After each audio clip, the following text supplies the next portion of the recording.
Atos dos Apóstolos, capítulo 21.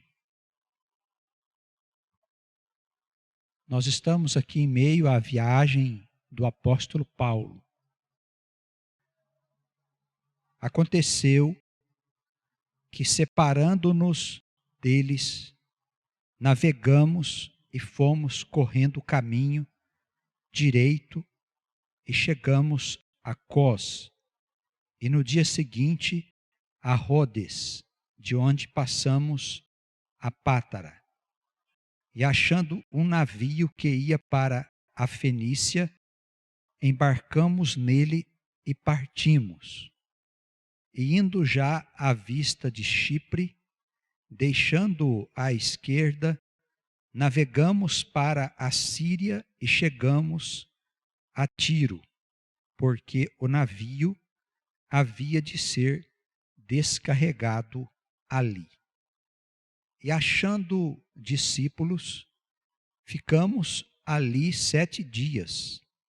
E eles, pelo Espírito Santo, diziam a Paulo que não subisse a Jerusalém. E havendo passado ali aqueles dias, saímos e seguimos nosso caminho, acompanhando-nos todos com suas mulheres e filhos, até fora da cidade. E postos de joelhos na praia, oramos. E despedindo-nos uns dos outros, subimos ao navio e eles voltaram para suas casas. Nós vemos aí o momento em que Paulo e a sua comitiva, alguns irmãos que viajavam com ele, estavam para iniciar mais uma jornada. E eles haviam parado aí nesta comunidade, e eles encontraram discípulos ali na cidade de Tiro. E eles ficaram alguns dias anunciando o evangelho, orientando aqueles irmãos. Mas por meio deles, o Espírito Santo disse a Paulo que ele não subisse a Jerusalém. Paulo estava indo a Jerusalém para encontrar a igreja e para levar até ela aqueles recursos que ele havia arrecadado para ajudar os necessitados. Por essa razão, ele não havia desistido de ir até Jerusalém, pois suspeitava-se que ali ele seria preso. Não se sabe como também, aí nesse versículo 4, como que o Espírito Santo se manifestava ali. Seria pela influência de um desses irmãos daquela comunidade. Ele exercia uma influência e as pessoas falavam sob o influxo do Espírito Santo, como falam alguns pregadores.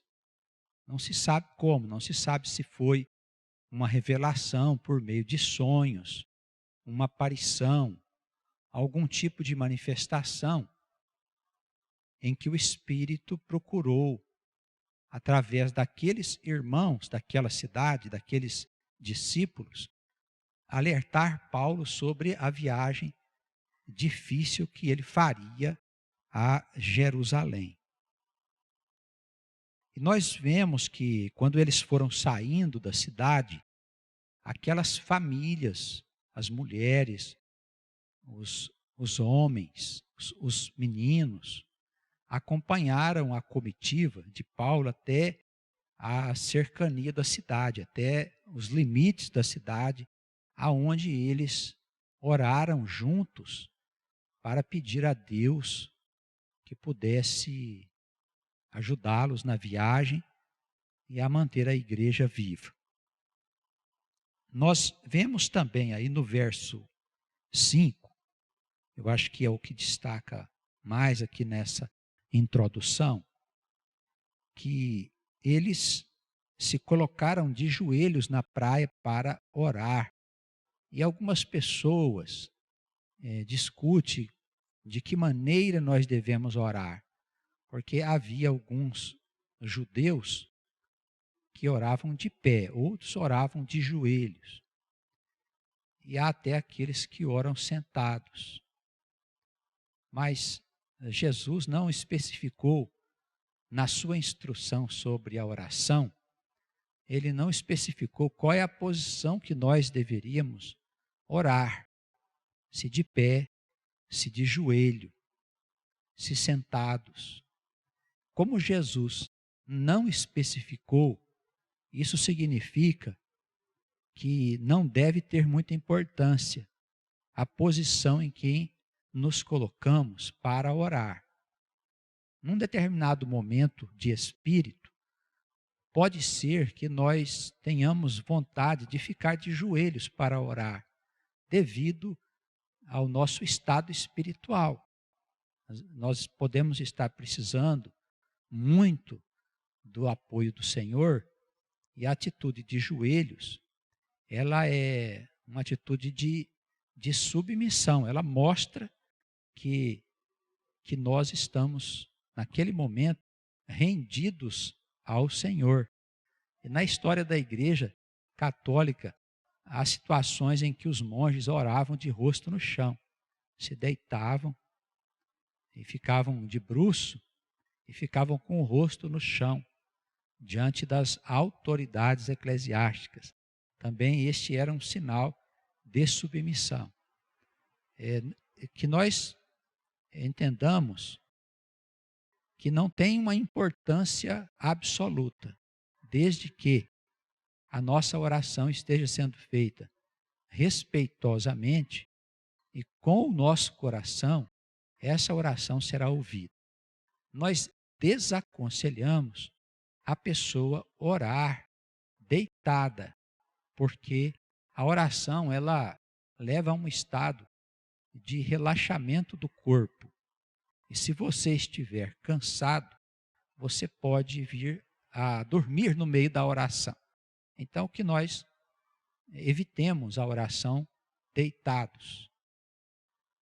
As demais posições aí fica a critério de cada irmão e de cada comunidade, de acordo com as suas preferências, tá bem? O que Jesus ressalta é o recolhimento. Quando a oração é individual, ele pede que você entre no seu quarto e feche a porta e conversa com Deus em secreto, que Deus certamente te ouvirá e trará os benefícios publicamente. Tá bem? Essa é a recomendação de Jesus no Evangelho segundo Mateus, ao tratar da oração e do jejum. Alguma dúvida até aí, irmãos? Podemos seguir, lembrando ainda sobre a oração, que Jesus nos deu um modelo de oração para nós desenvolvermos o nosso relacionamento com Deus, que é chamado Pai Nosso, pouco utilizado na igreja evangélica pentecostal por razões de preconceito apenas, porque é a única oração que Jesus ensinou para nós. Amém? Vamos dar sequência na leitura. Versículo 6. Despedindo-nos uns dos outros, subimos ao navio e eles voltaram para suas casas. E nós, concluída a navegação de Tiro, viemos a Ptolemaida. E havendo nesta cidade saudado os irmãos, ficamos com eles um dia. E no dia seguinte, partindo dali, Paulo e nós que com ele estávamos, chegamos a Cesareia e entramos na casa de Filipe, o evangelista, que era um dos 7. Ficamos com ele. E ele tinha 4 filhas virgens que profetizavam. Então, é importante a gente fazer aqui uma parada para a gente falar do ministério de evangelização. O que é o ministério da evangelização? É aquele que anuncia o evangelho de Cristo. Quando a gente fala evangelho, a gente não se refere às leis de Moisés. Preste bem atenção nisso, para você não pensar que é um evangelista e está anunciando coisas que não têm a ver com Jesus. O evangelista anuncia as boas novas de Cristo. E quem quiser ter este ministério, peça ao Espírito Santo que lhe dê esclarecimento para que desempenhe de maneira satisfatória essa boa anunciação. Esse Filipe, ele era um evangelista e ele tinha essas 4 filhas que profetizavam. Nós sabemos que o profetizar na igreja, segundo Paulo, é falar das coisas que está no coração das pessoas, orientando essas pessoas no caminho do bem. Profetizar não é adivinhar. Hoje nós temos o espírito de adivinhação que anda por aí, envolvendo pessoas que se dizem profetas. Não se fala aqui destas profecias. Essas moças, elas estavam envolvidas pelo Espírito que guiava o Filipe, que era o Espírito Santo. E por isso elas foram possivelmente instruídas e preparadas para desenvolver-se nesse ministério. E não era pelo fato delas serem virgens. A referência aqui à sua virgindade seria o mesmo que nós falarmos moças solteiras. Tá bem? Não é para achar que o fato da mulher ser virgem faz ela diferente diante de Deus no sentido espiritual. E por isso Deus vai dar a ela algum tipo especial de dom. Tá bem? Não podemos confundir essas coisas. Queremos lembrar que entre os judeus a mulher, ela não tinha nenhuma posição dentro da sinagoga. As mulheres, elas eram colocadas sempre em segundo plano pelos sacerdotes e pelos rabinos judeus. Havia alguns rabinos que achavam, inclusive, que não deveria ensinar a lei para as mulheres. E outros diziam que as mulheres não tinham alma. Tal era o estado de atraso que se encontrava aquela humanidade. E a gente vê que Jesus, ele mudou essa posição da mulher. E o apóstolo Paulo também tinha muitas restrições quanto ao trabalho das mulheres dentro da igreja.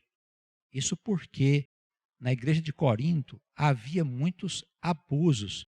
Por este motivo ele disse que na igreja ele preferia que a mulher ficasse calada.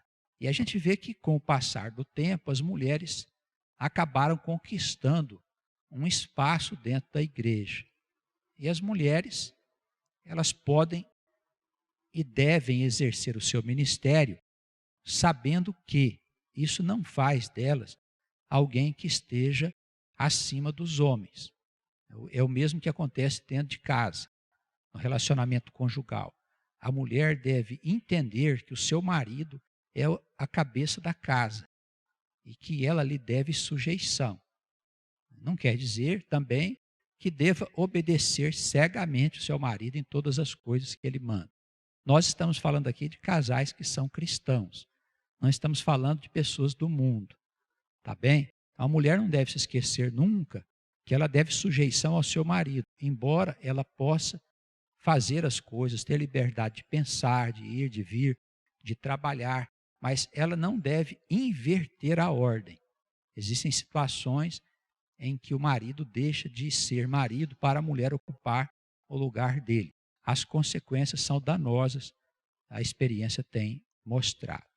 Tá bem? Na igreja as mulheres também têm liberdade para profetizar, o que quer dizer exercer os seus dons espirituais, mas sob a tutela do pastor da igreja. É desaconselhável, não é proibido, é desaconselhável que uma mulher esteja à frente da igreja, como pastora. É desaconselhável, não é proibido.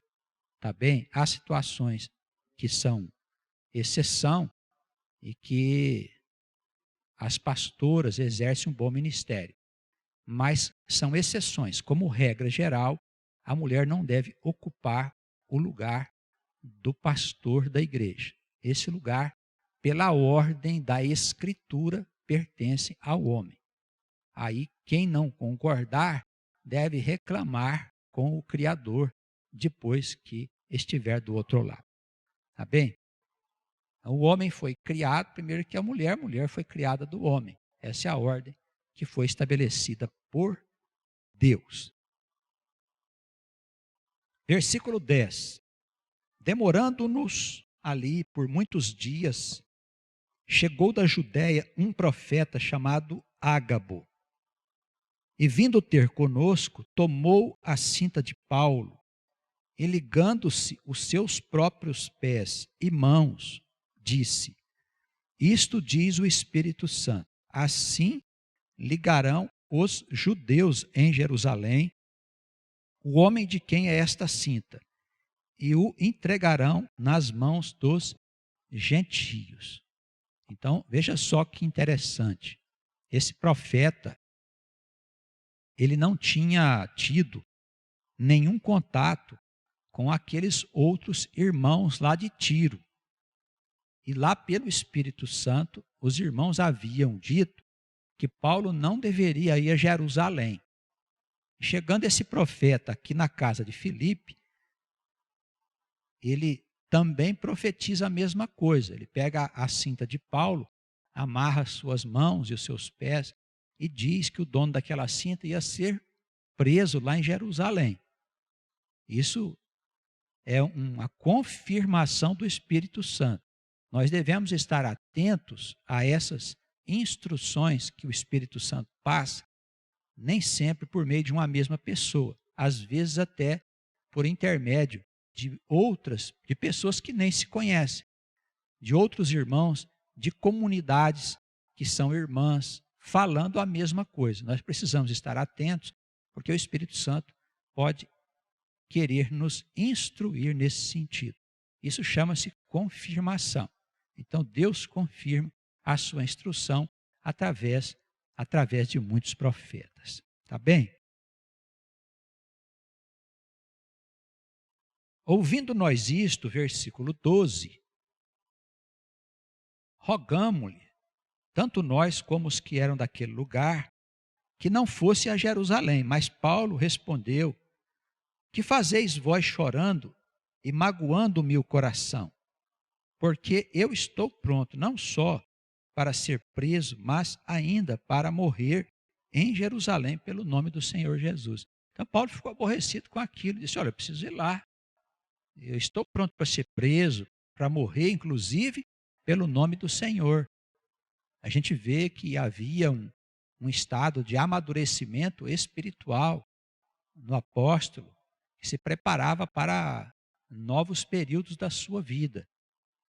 Ele estava pronto para enfrentar os desafios da prisão, do julgamento e de muitas coisas tristes que ele viria passar em Jerusalém por causa do Evangelho, por causa da anunciação de uma doutrina que os rabinos e os sacerdotes não admitiam.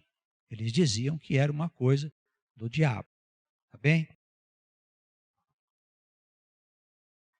No versículo 14, a narrativa aqui de Atos diz assim: como não podíamos convencer a Paulo, nos aquietamos, dizendo: faça-se a vontade do Senhor.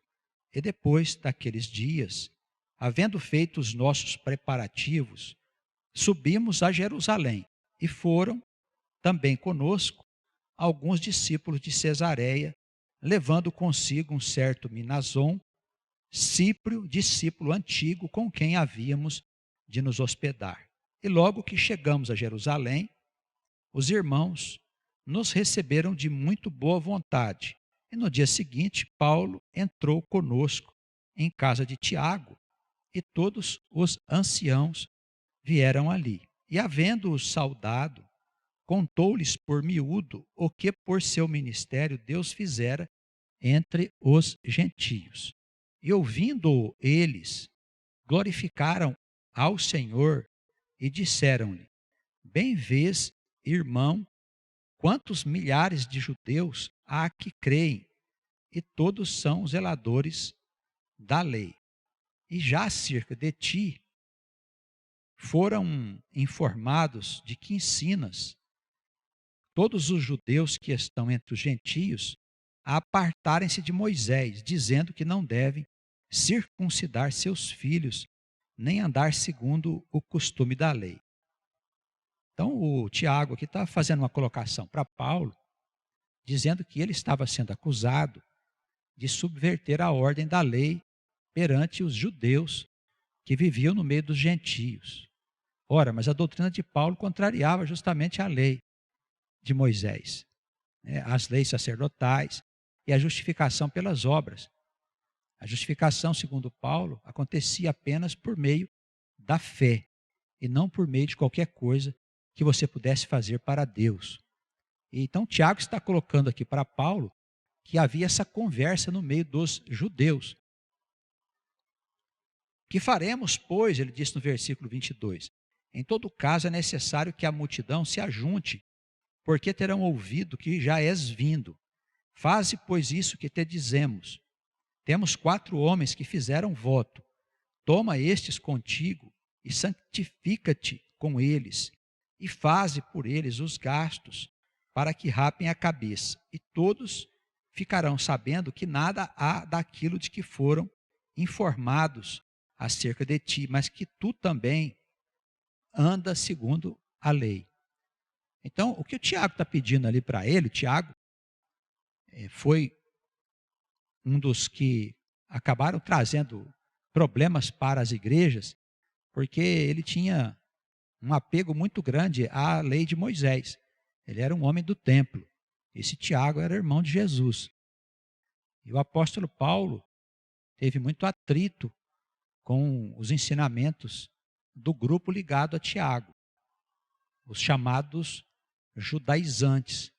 Então, o que o Tiago está querendo fazer ali é fazer uma concordância entre o que Paulo iria fazer e o que os judeus esperavam que ele faria. Então, o Tiago está querendo arrumar as coisas ali para não ter atrito, né? O Paulo era um homem de personalidade explosiva e ele costumava falar as verdades abertamente para as pessoas. E isso criava determinadas situações. O Tiago queria evitá-lo. Aí ele arrumou, lá tinha uns quatro irmãos lá da comunidade que iam fazer voto. Ele pediu para o Paulo participar disso com ofertas e tudo mais, para que os judeus tivessem certeza de que Paulo estava ainda seguindo os preceitos da lei. Mas nós sabemos que Paulo não seguia mais os preceitos da lei. Mas Paulo faz essa concessão para evitar que houvesse atrito ali com os judeus. Tá bem? Versículo 25. Todavia, quanto aos que creem dos gentios, nós já havemos instruído, escrito e achado por bem que nada disso observem, mas que se guardem das coisas sacrificadas aos ídolos e do sangue e do sufocado e da prostituição. Então, o que o Tiago estava propondo era que deixassem os judeus como estavam os judeus e que os gentios não precisassem observar a lei, entende? Mas que Paulo não criasse problema com os judeus que viviam no meio dos gentios. Era uma mistura das coisas, né? A que Paulo certamente não iria se submeter com o correr da história. A gente vê que havia uma grande dificuldade para as pessoas deixarem de praticar aquilo que elas praticavam. Como hoje também haveria muitas dificuldades se houvesse uma novidade na igreja cristã. Se chegasse alguém falando coisas que estão fora do contexto das tradições e das convenções e dos catecismos, né, com certeza iria se formar uma grande confusão. As pessoas, elas estão muito bem, obrigado, na posição que elas se encontram e não querem mudar a sua maneira de ser, de pensar, de fazer coisa alguma. Assim também eram os judeus. Eles já estavam habituados há muito tempo a andar segundo a lei, segundo os preceitos do sacerdócio levítico. E Jesus veio acabar com tudo isso. Jesus veio mudar essas convenções e esse sacerdócio. E por isso não foi aceito. Os sacerdotes mataram Jesus porque Jesus contrariava o que eles faziam. E dizia que eles não tinham a importância que eles achavam que tinham. Esse foi o problema que Jesus enfrentou e que Paulo acabou enfrentando também. A gente vai ver logo aqui na frente. Então Paulo, tomando consigo aqueles homens, entrou no dia seguinte no templo, já santificado com eles, anunciando serem já cumpridos os dias da purificação. E ficou ali até se oferecer por cada um deles a oferta. Quando os 7 dias estavam quase a terminar, os judeus da Ásia, vendo-o no templo, alvoroçaram todo o povo e lançaram mão dele.